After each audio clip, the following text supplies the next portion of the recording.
Good morning. आज आहे अक्षय तृतीया आणि तुम्हा सर्वांना अक्षय तृतीयेच्या खूप खूप शुभेच्छा. तुमचे आयुष्य आनंदाचे जावोच हीच अपेक्षा. सकाळ सकाळ अद्विक आणि गणेश बाहेर फिरायला गेले होते. तोपर्यंत मी पण फ्रेश वगैरे झाले आणि स्वयंपाकाच्या तयारीला लागले. इकडे ना आज मला गणेश आमरस करण्यात मदत करत होते. कधी कधी नवऱ्याने अशी छोटी छोटी मदत केली ना तर आपल्याला खूप छान वाटतं. त्यानंतर गणेशने अशी पूजा वगैरे मांडून घेतली. मी पण नैवेद्याचं ताट वगैरे तयार केलं, पूजा वगैरे केली, नैवेद्य वगैरे दाखवून घेतला आणि उपास करू जेवू घालण्यासाठी त्यांच्यासाठी ना ताट वगैरे तयार केलं. आम्ही पण जेवण केलं आणि त्यानंतर ना घरातली कामे करायला घेतली.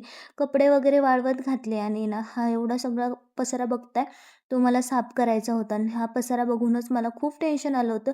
चुटकी वाजून असा पसारा साफ करून घेतला. खरंच चुटकी वाजून असा पसारा साफ झाला असता तर किती बरं झालं असतं ना.